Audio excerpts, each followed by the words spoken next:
Hello friends, आज आपण ना अगदी पौष्टिक अशी रेसिपी घेऊन आलेलो आहोत। त्यासाठी आपण सगळ्यात पहिल्यांदा काही भाज्या घेतलेल्या आहेत। सगळ्यात पहिल्यांदा तरी ते आपण लाल माठ घेतलाय, स्वच्छ असं निवडून आपण हा लाल माठ घेतलेला आहे। त्यानंतर अर्धा दोडका घेतलेला आहे आणि साधारणतः 6-7 इतके भेंडी आपण घेतलेले आहेत।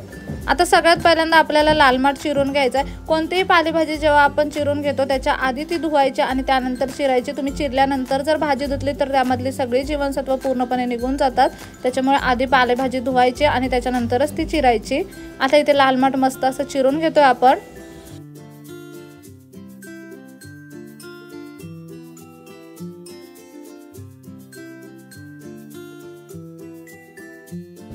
लाल माठ चिरून घेतलाय। आता इथे अर्धा दोडका आपण घेतलेला आहे, त्याचं साल व्यवस्थित काढून घेऊया आणि दोडका सुद्धा चिरून घ्यायचा आहे।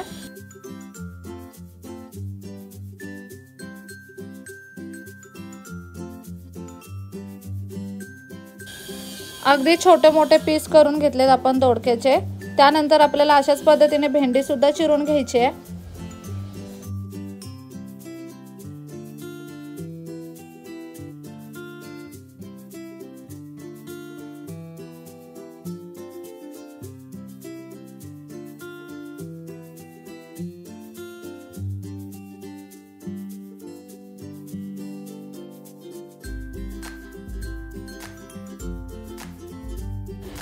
इथे तिन्ही भाज्या आपण मस्त अशा चिरून घेतल्यात। आता आपण एक कुकरचं भांडं घेतलंय। कुकरच्या भांड्यामध्ये सगळ्यात पहिल्यांदा चिरलेला लाल माठ टाकूयात, त्यानंतर दोडका टाकायचा आणि भेंडी सुद्धा टाकून घ्यायची आहे।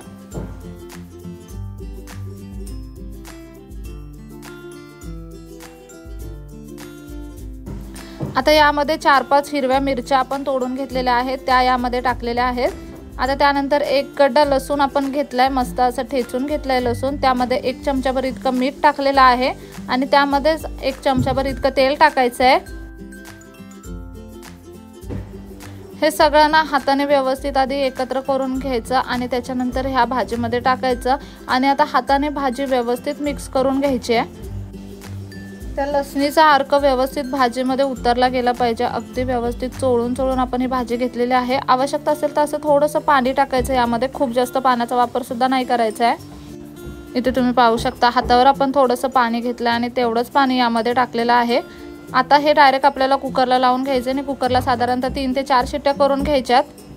तुम्ही जर डायरेक्ट छोट्या कुकरमध्ये ही भाजी लावलीत ना तरी सुद्धा चालू शकता। आपण इथे मोठ्या कुकरमध्ये लावलेले आहे, ह्याच्यासोबत तुम्ही भात वगैरे काय लावायचं असेल तर तो सुद्धा लावू शकता। इथे आपण साधारणतः 3 ते 4 शिट्ट्या करून घेणार आहोत। इथे तुम्ही पाहू शकता मस्त 3 ते 4 शिट्ट्या करून घेतल्यात। आता ही भाजी आपल्याला फेटून घ्यायची आहे, चमच्याच्या साहाय्याने भाजी फेटून घेऊयात।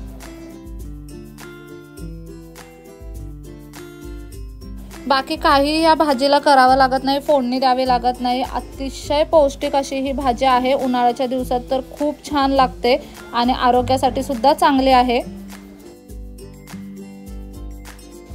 गावाकडे किंवा कोकणामध्ये सर्रास ही भाजी बनवली जाते, भाकरीसोबत अगदी खायला अप्रतिम लागते। खूपच सोपी आणि हेल्दी अशी रेसिपी आहे। नक्की ही रेसिपी घरी ट्राय करा। व्हिडिओ कसा वाटला कमेंट बॉक्समध्ये नक्की सांगा। चला तर मग पुन्हा भेटू अशाच एका नवीन व्हिडिओ सोबत। तोपर्यंत मस्त खा, भरपूर फिरा आणि आनंदी रहा।